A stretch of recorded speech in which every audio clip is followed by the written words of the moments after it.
ဆင်းရဲတဲ့သူနဲ့ချမ်းသာတဲ့သူနဲ့ဘာကွာခြားမှုရှိလဲတခါတော့ကတဲ့လူတစ်ယောက်ရှိတယ်သူကနေ့တိုင်းဆူတောင်းတယ်ငါတထေးမွဲပါစေငါတထေးအရင်ပြုတ်ပါစေငါတထေးဆင်းရဲသွားပါစေဆိုတော့နေ့တိုင်းဆူတောင်းနေတယ်သူကအလုပ်တစ်ခုမှလုပ်တယ်အဲ့အလုပ်ကရှိတဲ့တထေးကိုသူကတနေ့ကုန်အဲ့လိုဆူတောင်းနေပေးနေတာတရက်ကျတော့ဘာဖြစ်လဲဆိုတော့သူရဲ့ဆူတောင်းကပြည့်သွားတယ်တကယ်ပြည့်သွားတယ်သူရဲ့အလုပ်ရှင်ကလုံးဝမွဲသွားတယ်အရင်ပြုတ်သွားတယ်လုံးဝရှိသမျှပတ်စံတွေအကုန်ကုန်သွားတယ်ပိုင်ဆိုင်မှုတွေလည်းအကုန်ကုန်သွားတယ်ဘာမှမရှိတော့ဘူးလုံးဝ0ဖြစ်သွားတယ်သူ့မှာမရှိ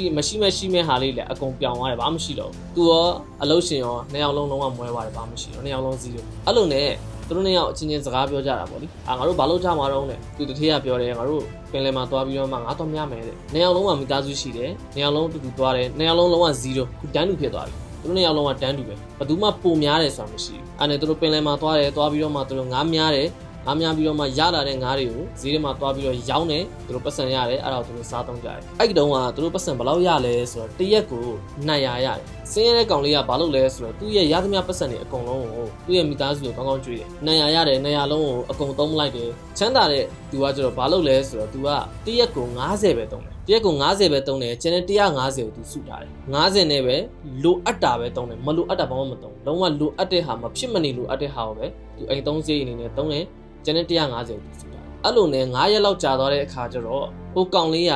စင်းရဲတဲ့ကောင်လေးကအခုလဲသူတယောက်တည်းသွားနေတော့မယ်ချမ်းသာတဲ့သူကဘာလုပ်လဲဆိုတော့ရွာထဲကနေပြီးတော့မှလူတယောက်ရှာတယ်ရှာပြီးတော့မှအဲ့လူကိုစကားပြောတယ်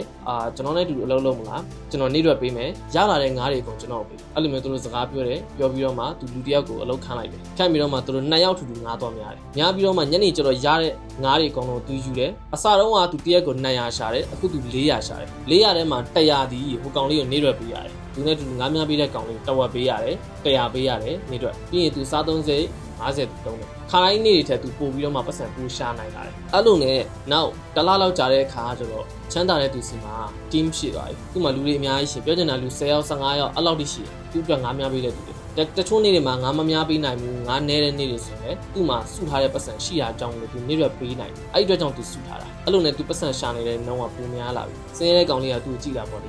ကြောင်ဘလို့လူတွေအများကြီးခေါ်နေရတော့သူ့စီမှာစုထားတဲ့ပတ်စံတပြားမှမရှိဘူးသူကဒီနေ့ရှာဒီနေ့ကုန်သုံးတာ3လ4လ5လအဲ့လိုမျိုးအချိန်ကြီးကြာလာတဲ့အခါကျတော့ဘာဖြစ်လာလဲဆိုချမ်းသာတဲ့သူကဖြည်းဖြည်းချင်းသူ့ရဲ့ရှာထားတဲ့ပတ်စံစုထားတဲ့ပတ်စံကိုလုပ်ငန်းထဲမှာပြန်စင်းတယ်လေတွေဝယ်တာတို့ပိုက်ခွန်တွေဝယ်တာတို့နောက်ထပ်လည်းငါးနဲ့ပတ်သက်ပြီးငါးဖမ်းနဲ့ပတ်သက်ပြီးပစ္စည်းတွေလိုက်ဝယ်တယ်စုတယ်လူတွေထက်ခန့်ရင်းသွားတယ်အဲ့လိုလုံရင်းနဲ့တနေ့လောက်ကြာတဲ့အခါကျတော့အဲ့ဒီဒေတာမှာငါးနဲ့ပတ်သက်ပြီးတော့မှတိုင်ဖြစ်သွားတယ်တခြားမြို့တွေကိုတောင်တခြားရွာတွေကိုတောင်ငါးတွေကိုရေခဲရိုက်ပြီးတော့မှပို့တဲ့အဆင့်ကြီးဖြစ်သွားတယ်သူ့မှာလေတွေလည်းအများကြီးရှိတယ်သူ့အတွက်အလုပ်လုပ်ပေးတဲ့သူလည်းအများကြီးရှိတယ်အရင်တော့ကငါးတွေဖမ်းလာပြီးတော့မှဈေးထဲမှာသွားရောင်းတယ်လက်ကားပေးလိုက်တာအခုကဈေးထဲမှာလည်းဆိုင်တစ်ဆိုင်သူဖွင့်လိုက်